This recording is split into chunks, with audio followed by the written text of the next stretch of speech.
Oh.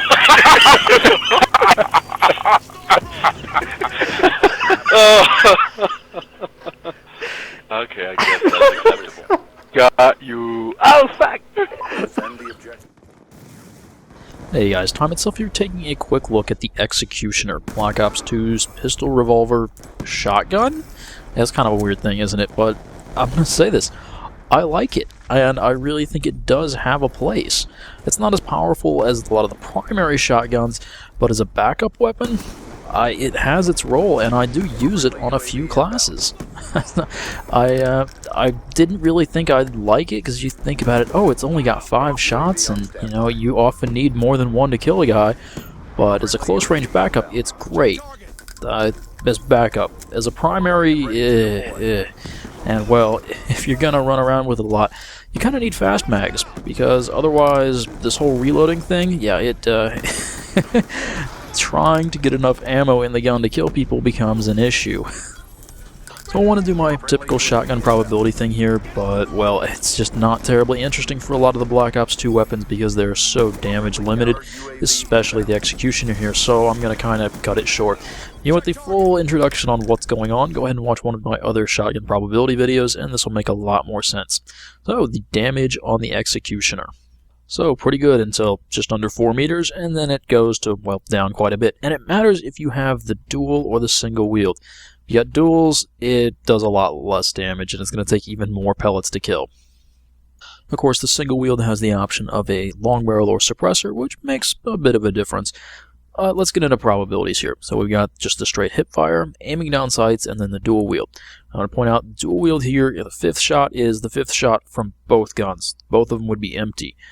Now, there's not a whole lot of a difference between hip firing and aiming down sights. If you're super accurate, there's nothing wrong with aiming down sights. In fact, I'd recommend it. But, well, you know, again, it's more damage limited than spread, so just fire away from the hip and you do about as well as you can. As far as attachments, my general suggestion would be the long barrel over the laser sight, just because you have that option of aiming down sights and tightening the spread. If you need that little bit of extra help, is going to be more useful than the laser sight. And remember that also those spreads were my worst case scenario with the standing and moving, and the crosshairs tighten quite a bit when you stop moving or go crouching or prone. Alright, so how do I use this? Well, as I noted, it's my backup weapon, and usually on my semi-automatic or burst-fire assault rifles that I intend to play. Well, you could say it's defensive, and that's what you're going to see in this first clip here with the SMR. So I'm trying to hold down this building, and I really want to just kind of stand on the catwalk and make sure their snipers don't get set up. But I have to keep watching the inside of this building, and the Executioner I find is a lot more reliable for dealing with people trying to rush up these stairs than trying to aim down sights. And yeah, the SMR is only a 2-hit kill, close range. But man, the Executioner is a lot more fun and a little bit faster, and it saves my life quite a few times. Okay, but you're probably wondering, how does the Executioner compare to primary shotguns, especially the S12 and the 1216 that it's most similar to, the semi-auto and the full-auto 4-round burst weird shotgun. And I'm going to say, in addition to the damage profile being different, the Executioner with a lot less medium and longer range damage, the big difference is the Executioner has a significantly tighter hip spread. It's just a bit tighter than what you'd have with a primary shotgun or with a laser sight. That's the other reason I don't recommend the laser sight on it, is because the hip spread is already very tight. And that makes quite the difference in terms of just getting enough damage on target. So if you're accurate, the Executioner is kind of scary, so let me put that in perspective here. If you want to talk about just one shot off the hip, the Executioner and the S12 and 1216 are about the same. They both get you out to about 4 meters. You're fairly reliable if you're accurate. One shot aim down sights, the Executioner, you know, you saw the chart, maybe 6 meters. And the primary shotguns, S12, 1216, about 7.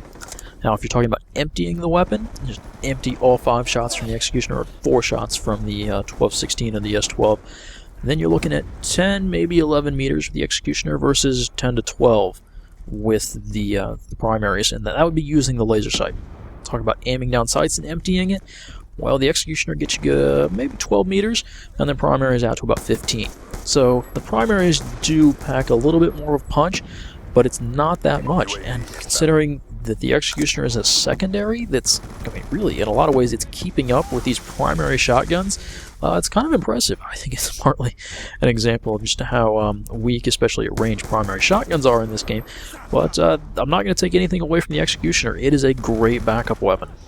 The thing with the dual-wield Executioners is not only do they have that lower damage, it's that they have a spread that's like that of a primary shotgun. It's not as tight as the single Executioner, and, well, more pellets go everywhere, you miss more unless you're really close.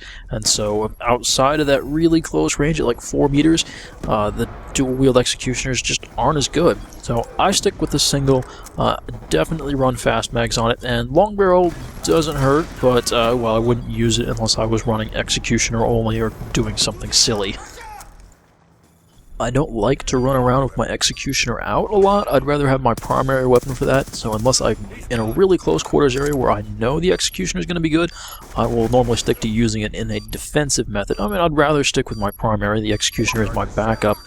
But if I get in a situation where my primary, my long-range primary, really isn't best suited, then yeah, I'll pull out the Executioner, and it provides a lot more flexibility with my class loadouts, what I can do with them. Well guys, I hope you enjoyed the commentary, and I hope that if you didn't like the Executioner before, I've convinced you to go back and give it another try, because it really does have a place, and if you get in the situations where your long-range primary isn't up to the job, the Executioner is a fantastic backup weapon. Again, thanks for watching, and I'll see you next time.